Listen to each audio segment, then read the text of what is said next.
Hi and welcome to Steve's Kitchen. Today we're going to be looking at gluten-free dinner rolls. Now, gluten-free bread products are often difficult to make, and I'm going to show you how to make it with a branded product, and I'm also going to explain a little bit about what goes into there, so if you need to make your own. And I'm going to put a couple of links down below to Nature's Fairy, that's Brenda, and Anne on Easy Gluten Free. I think shortly, or if they haven't already, they'll have recipes for gluten-free flours down there as well. Guys, because I want this to be a very simple recipe, I'm going to use a ready mix bread flour. Now this is Lauki, it's an Australian brand, but there are many bread flours wherever you are all over the world.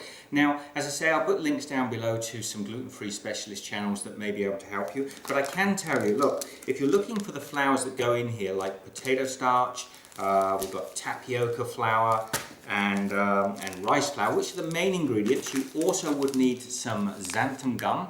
If you want to buy those ingredients at the best prices, I find the Asian stores keep a lot more flour varieties. So you could make up your own bread flour, or you can go for this, which already has the xanthan gum inside it, ready to use. So firstly, we're going to put our 500 grams, that's about a pound of ready mix flour into the bowl. And guys, as I said before, I've got a recipe for this flour myself. It's a mixture of whole grains and starch flours, and I'll put those down below. If people ask enough, I'll make the recipe separately.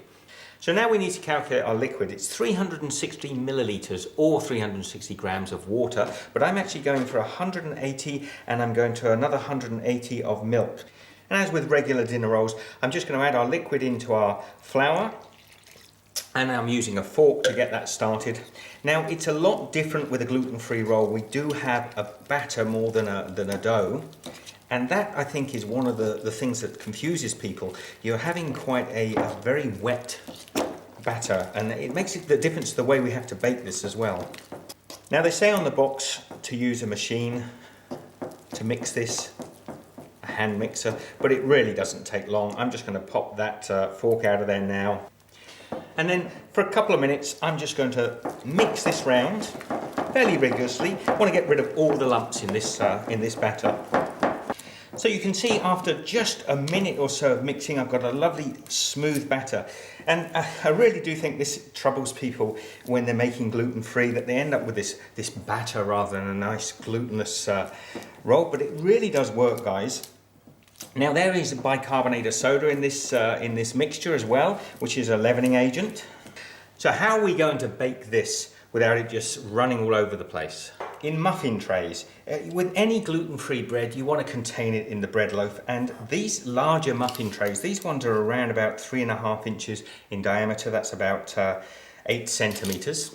And what I'm going to do is I'm just going to take an ice cream scoop, and I'm just going to drop some of my batter mix into each of these molds, and I don't want to go, it's roughly halfway.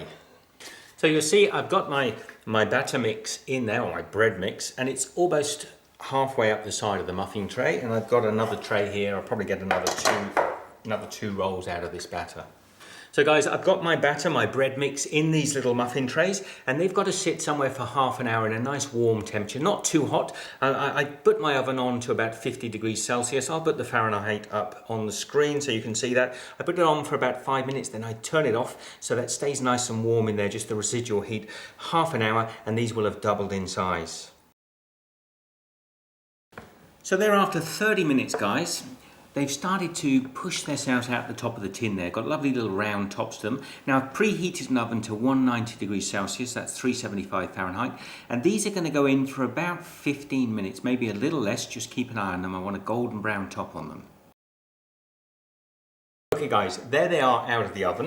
Now, I like to take them straight away out of the oven and just rub a little butter on the top, just to stop them being, I don't want a crusty roll, I want more like a dinner roll.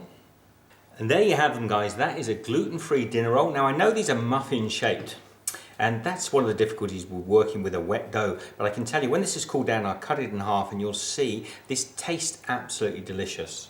So let's take a look at this gluten-free roll now. I just cut it through the middle. It's still nice and warm, but I just wanted to actually probably pull that apart. You can see that the is really nice and elastic. It's got, I'll take it out of shot a minute, but smell that is going to be really nice with a bit of butter and some fresh jam.